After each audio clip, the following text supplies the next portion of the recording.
Здравствуйте. О главных новостях в Орле и регионе расскажу я, Виктория Панина. Смотрите в этом выпуске. По всем вопросам, которые сегодня были рассмотрены, принято положительное решение. О наболевшем лично. Заместитель полномочного представителя президента России в ЦФО Мурат Зязиков встретился с горожанами и с первых уст узнал о социальных, коммунальных и других житейских проблемах орловцев. Новое дорожное покрытие появилось на 26 улицах города. Что мешает городским властям бороться со второй российской бедой? Порой личные машины самих же орловцев. В мэрии говорили о проблемах укладки и количестве квадратных метров нового дорожного полотна. Суббота-воскресенье – рабочий день для теплосетевой компании. Похолодание за окном привело к потеплению в квартирах. Чудеса и погодные парадоксы не в счет. А вот результат большой работы по подготовке к отопительному сезону налицо. У нас лучшее поле для полетов в Европе. Пламенный мотор для сердец орловских летчиков. Орловский аэроклуб получил 2 самолета для обучения новых пилотов.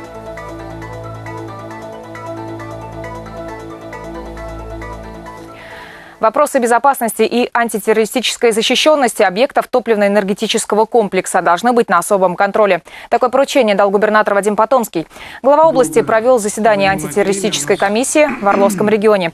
В повестке 5 вопросов. В частности, речь шла об обеспечении антитеррористической безопасности при проведении массовых мероприятий, о реализации мер, направленных на противодействие идеологии терроризма в нашей стране. Вопросы достаточно сложные, важные. Вы знаете, та обстановка, которая сейчас и ситуация по сирийскому вопросу сложилась. Понятно, что мы должны с вами эти вопросы тоже обсудить в какой-то степени, не в какой-то степени, а в достаточно серьезной степени подготовиться. Несмотря на то, что мы находимся, слава богу, на каком-то приличном расстоянии от Сирии, тем не менее, вероятность того, что будут проводиться определенные попытки на территории Российской Федерации по дестабилизации обстановки, абсолютно возможны. Сегодня на канале «Россия-2» начинается показ цикла документальных фильмов «Россия без террора». Первый фильм «Завербованный смертью», посвященный сирийскому вопросу, будет показан сегодня, 6 октября в 21 час 20 минут. Заместитель полномочного представителя президента России в ЦФО Мурат Зязиков встретился с орловцами.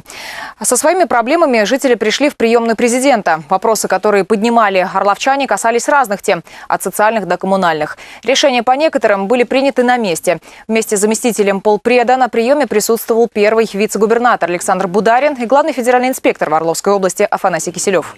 Хочу подчеркнуть, что по всем вопросам, которые сегодня были рассмотрены, принято положительное решение. Более того, скажу, что с руководством Орловской области в ходе приема мы даже сроки немножко форсировали. Отвечая на вопросы журналистов, Мурат Зязиков высоко оценил уровень работы с обращениями граждан в Орловском регионе. У нас нет нерешенных вопросов по Орловской области, которые бы не уложились в срок исполнения. Ремонту дорог мешают автомобили, заполонивший город, заявил сегодня на планерке в мэрии Владимир Достовалов. На сегодняшний день на улицах города общей протяженностью 456,5 километров эксплуатируется более 151 тысячи автомашин. Ежегодный прирост городского парка составляет 1500-2000 единиц. Между тем, как пояснил чиновник, в 2015 году все-таки довелось привести в порядок более 167 тысяч квадратных метров дорог и улиц, на что потратили почти 158,5 миллионов рублей. Новое дорожное покрытие появилось на 26 улицах города, таких как Игнатова, Комсомольская, Машкарина, улица Нормандия-Неман и других. 43 проезда к дворовым территориям отремонтируют до конца этого года в рамках ведомственной программы. Потратить на эти цели планируют более 42 миллионов рублей. Сбербанк не расставляет приоритетов в линейке кредитных продуктов, предназначенной для юрлиц. Об этом журналистам рассказал заместитель управляющего Орловским отделением Сбербанка. Виктория Яркова продолжит. Важным фактором в стабильном развитии любой компании является не только свободный доступ к кредитным деньгам, но и умение оптимизировать расходы, заверил на брифинге орловских журналистов Роман Петрухин. В этом направлении, по словам заместителя управляющего Орловским отделением банка, есть что предложить заемщикам. Клиенты Сбербанка, инкассирующие небольшие суммы до 150 тысяч рублей, имеют возможность осуществлять инкассацию через наше устройство самообслуживания. Таких устройств на территории Орловской области порядка 570 штук. Если говорить о приоритетах банка на 15-16 годы, то, по словам заместителя управляющего, Сбербанк не выделяет отдельно какие-либо сегменты рынка, а предлагает клиентам весь спектр банковских услуг и сервисов. В моем понимании очень интересный продукт новый – это бизнес-контракт. Мы выпустили. Основное преимущество этого продукта заключается в том, что предприниматели могут получить кредит, не оформляя имущественного обеспечения. То есть они получают кредит под залог имущественных прав по контракту. Кстати, заместитель управляющего Орловским отделением заверил журналистов, что совершенствовать банковские продукты продолжит и в дальнейшем. А подробнее о программах поддержки предпринимателей могут узнать в Центре развития бизнеса по адресу Октябрьская, 24 или по телефону 43 01 67. Виктория Юркова, Павел Джумабаев, телеканал «Первый областной». Объемы строительства жилья в области сократились на четверть по сравнению с прошлым годом. Некоторые застройщики говорят, что проблема кроется в высокой стоимости банковских кредитов. В агентствах недвижимости же говорят о снижении покупательского спроса в связи с подорожанием ипотеки. Разобраться в этом вопросе нам поможет генеральный директор АИЖК Сергей Анатольевич Кочергин. Здравствуйте. Здравствуйте. В чем же проблема? Или ответ кроется в пресловутых санкциях? Ну, вы знаете, на мой взгляд, мы в первую очередь строим жилье для российских семей, строим из отечественных материалов, и санкции здесь точно ни при чем. Вот такой вопрос. В этом году на 20-30% покупательская способность уменьшилась по сравнению с прошлым годом. И востребованными в основном остаются однокомнатные, двухкомнатные хрущевки, недорогие дома или части домов. Какие прогнозы вы даете на 2016 год? Прогнозировать объемы, как правило, очень сложно. И востребованность квартир однокомнатных и двухкомнатной минимальной площади, в первую очередь, она обусловлена тем, что такие квартиры покупают молодые семьи. Существенное влияние на объем реализации могут оказывать дополнительные рыночные механизмы, такие как программа «Переезд», привлечение материнского капитала и формирование новых концепций жизни, которые, в общем-то, на сегодняшний день не используются в городе. Спасибо вам. Я напоминаю, у нас в гостях был генеральный директор АИЖК Сергей Анатольевич Кочергин. Продолжаем выпуск. Один из крупнейших работодателей в России объявляет массовый набор сотрудников. После приобретения сети магазинов «Росинка», «Сберегайка» и «Апельсин» количество универсамов «Пятерочка» на территории Орла и области значительно выросло. Вместе с тем выросла потребность и в дополнительных кадрах. Сегодня компания ждет на работу продавцов-кассиров, директоров по свежести, товароведов. Сергей Кравцов продолжит тему.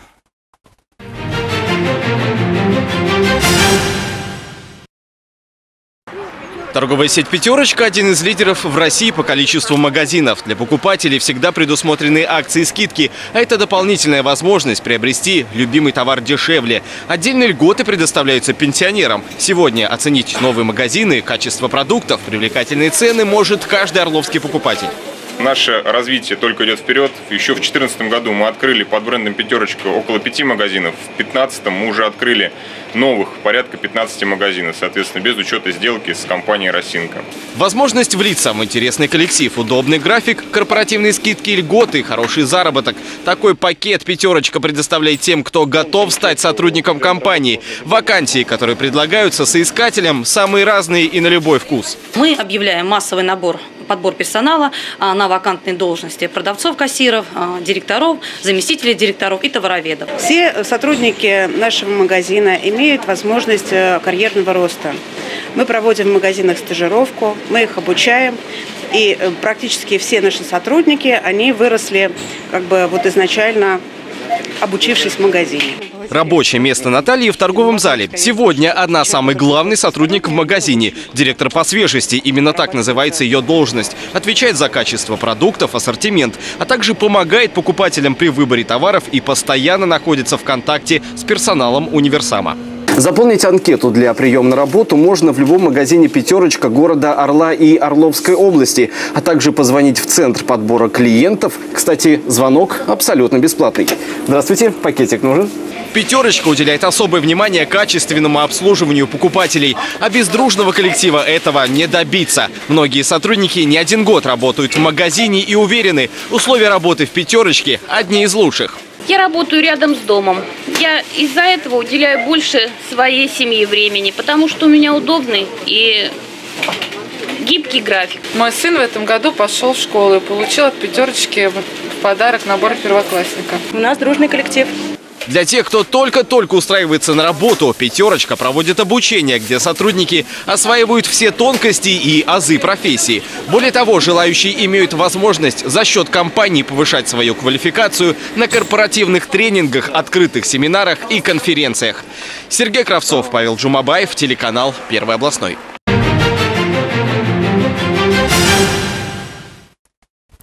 В областном центре стартовал отопительный сезон. В конце минувшей недели тепло стали подавать в объекты социальные, а накануне в жилой сектор. Виктория Юркова открывала задвижку. Лето с улиц перекочевало в квартиры. Сразу после объектов социальных, школ, детсадов и медучреждений батареи затеплились и в жилом секторе. Кстати, тепло в этом году подали позже, чем в прошлом, на 6 дней, ввиду благоприятных погодных условий. Сегодня будут окончательно подключены у нас еще 2 школы и 4 детских садика. Это связано с тем, что они находятся, детские сады, в зданиях многоквартирных домов. В некоторых районах Орловской области отопительный сезон стартовал еще в начале октября. Существует график, который в себя включает в пределах 5 дней. То есть до конца недели мы планируем полностью осуществить подключение объекта теплоснабжения, как я ранее говорил, сначала населения, затем остальных. То есть суббота-воскресенье, рабочий день для теплосетевой компании. Когда батареи дома холодные, приоткрыть задвижку в котельной не мечтает разве что редкий орловчанин. Одним движением руки мы только что запустили тепло в 11 квартир. В этом году холода не застали тепловиков врасплох. Перед стартом отопительной кампании была проделана большая работа. Вот таких вот котельных, как эта по Осипенко 7, на балансе орловских тепловых магистралей 60. Пуск котельной для подачи тепла жителям, он не такой сложный, потому что все мероприятия выполнены. Автоматизированная котельная заметно облегчает процесс подачи тепла. Однако же без рук сантехника Сергея Клячина пока и в этом процессе никуда. Когда насос завоздушивается, он не цепляет крыльчатку теплоносителя. Поэтому надо воздух отсюда удалить. То есть, чтобы удалить воздух, у нас вот есть бросной клапан здесь. Вот откручивается так. Если есть воздух, вот сейчас пошла вода, значит воздуха нет. В первые 2 дня начавшегося отопительного сезона в Орле согрелись батареи в 200 домов. До конца недели подача тепла должна составить 100%, заверили сегодня на оперативном совещании в мэрии. Виктория Юркова, Антон Яковлев, телеканал «Первый областной». Орел предоставил площадку для обсуждения передовых медицинских технологий. В регион на научно-практическую конференцию съехали светила науки. Первую встречу более 200 специалистов России и зарубежья посвятили обсуждению проблем диагностики, лечения и реабилитации самых маленьких пациентов – детей. Ксения Туркова подробнее. Высокое разрешение, четкость картинки, а главное миниатюрность самой конструкции. Все это для того, чтобы проникнуть в организм с минимальными последствиями. Оборудование Карл Шторц уже используется в практике ведущих зарубежных клиник. Теперь оно доступно и в больницах России. Достаточно большое количество таких видеосистем. И я считаю, что это большая заслуга нашего государства, нашего правительства, что именно доктора могут работать на оборудовании высокого качества. Инновационные технологии и новые методы лечения детского травматизма собралась обсудить целая плеяда врачей. О прогрессе медицины сегодняшнего дня и планах на будущее говорили в тандеме с представителями власти. Уверен, что научно-практическая конференция станет одним из важнейших путей по дальнейшему улучшению качества оказания медицинской помощи нашим маленьким гражданам. Это один из самых сложных вопросов на рабочем. Детская медицина, принципы медицины. И утвержден в том, что у нас есть некий системный сбой. Мы должны вычислить системный сбой и навести порядок. Конференция масштабов мегаполиса в Орле прошла впервые. Приехало около 200 специалистов. Здесь можно услышать не только о новых действующих системах лечения и новых методах реабилитации, но и о том, что ждать в будущем. Я буквально недавно был в Новосибирске, в Новосибирском институте травматологии и ортопедии, и там демонстрировали, как на основе матрицы, сделанной с помощью ДНК пациента, 3D-принтер печатает искусственные суставы. То есть это потрясающие совершенно технологии, инновационные технологии, которые, конечно, необходимо внедрить в ежедневную практику. В числе делегатов конференции российские врачи, а также коллеги из Беларуси и Швеции. За 3 дня в залах прозвучит более 60 докладов. Не секрет, что ежегодно отмечается рост как заболеваемости постмышечной системы, так и травматизма. А оказание следственной помощи остается, конечно же, на желать лучшего. Уже завтра они будут решать проблемы с лечением костно-мышечной системы у детей. Цель столь масштабной встречи, уверяют ведущие специалисты, не только обменяться опытом, но и передать его своим последователям. Уже в первый день к обсуждениям присоединились десятки будущих медиков и интернет-пользователей. Все заседания конференции можно увидеть в онлайн-режиме. Ксения Туркова, Павел Джумабаев, телеканал «Первый областной». Орловское небо стало более динамичным в 2 раза. Эту калькуляцию позволили произвести 2 самолета «Динамик» с индексацией ВТ-9. Их передача Орловскому планерному клубу состоялась накануне на аэродроме ДСААФ в поселке Пугачевка. Сергей Быковский узнал, что будет дальше. Дальше будет больше, в смысле самолетов. Предприятие-изготовитель, прибывшее в Пугачевку с парой ультралегких машин ВТ-9 «Динамик», обещает в Орел вернуться уже с новой презентацией и с новыми аппаратами. Пока же КБ «Спектр Аэро» из Таганрога предлагает обкатать эти 2 самолета. Они полностью отвечают требованиям спортивной авиации, могут использоваться для обучения пилотов, а могут для буксировки планеров. Это у нас совместная работа со словацкой фирмой, которая занимается производством планеров и, в частности, вот этих самолетов-буксировщиков. Значит, это у нас первая сдача. Проводим, будем говорить, эксперимент. Первый раз самолеты эти сдаем, первый раз пробуем буксировку в России, имеется в виду. Вот. Поэтому, по результатам сегодняшнего дня, все нормально, прекрасно. Действительно прекрасно, ведь за долгое время Орловский авиапарк наконец-то пополнился новыми единицами. Это стало возможным в результате соглашения между ДСААФ и Минспорта, которое и субсидировало покупку машин. Кстати, каждый борт стоит 5 миллионов рублей. Двигатель и авионика иностранные, остальное наше. Одним из первых технических пегасов оседлал и укротил глава областного спортуправления. Всем предлагаю обязательно посетить Пугачевку, полетать, потому что это того стоит. Мы поздравляем ДСААФ, клуб, 2 новых самолета. У нас есть 2 бланника, 2 новых самолета. У нас лучшее поле для полетов в Европе.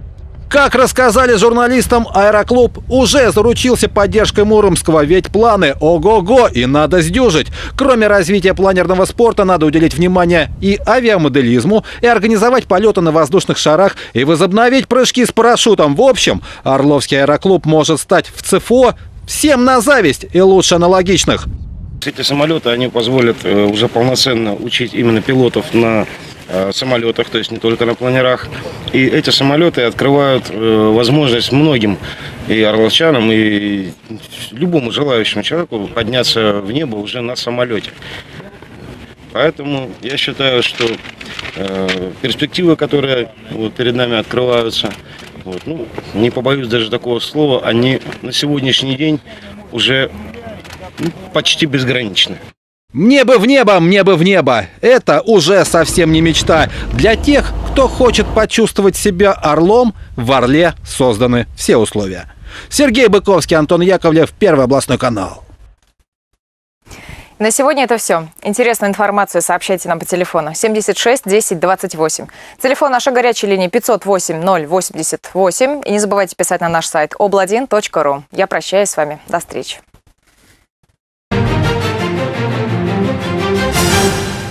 Внимание! Цирк «Триумф» представляет с 26 сентября новую программу «Звезды российского цирка». Спешите в Грин-центр. Справки по телефону 632 832.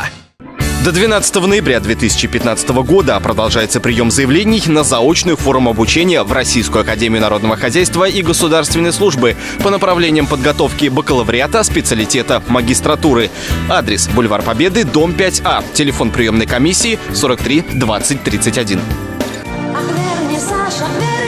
Вернисаж. Уютное кафе на 100 человек с VIP-кабинами. Комфортный банкетный зал на 30 мест, роскошный зал торжеств и огромный бильярдный зал. Живая музыка и караоке. Комсомольская, 265. Телефон 77 91 78. Звоните и заказывайте. На постоянную работу требуется бухгалтер, кассир, стабильная заработная плата. Телефон 44 01 08 44 01 06. Центр занятости населения Северного района города Орла совместно с FM Logistic Rus 8 октября 2015 года с 12 до 14 часов проводит мини-ярмарку вакансий для работы в городе Чехов, Московская область. По профессии водитель погрузчика. Обращаться по адресу улица Космонавтов, 3. Центр занятости Северного района города Орла. Проезд городским транспортом до остановки торговый комплекс «Звездный». Телефоны 36 41 29 и 36 41 31. Все услуги ярмарки вакансий предоставляются бесплатно.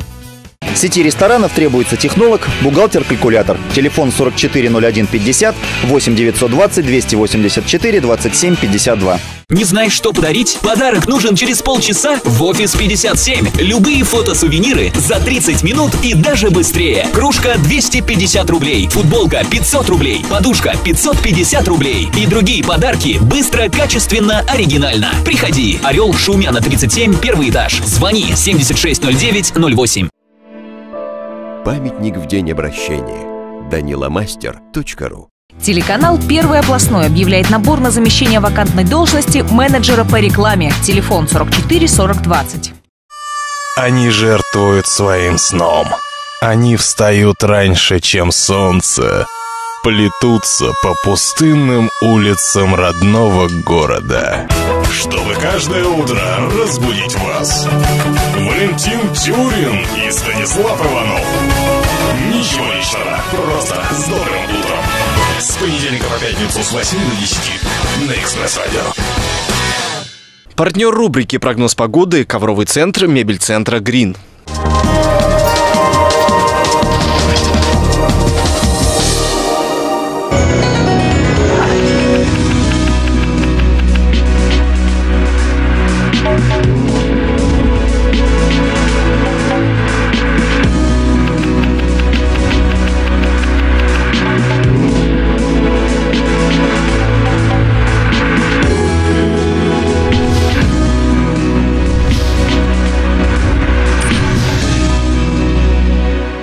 Более 10 тысяч ковров, более 100 коллекций, 500 квадратных метров торговых площадей. Мы в Орле, чтобы вас удивлять. Ковер 2 на 3 метра, 1800 рублей. Большой ковровый центр в мебель-центре «Грин», 3-й этаж.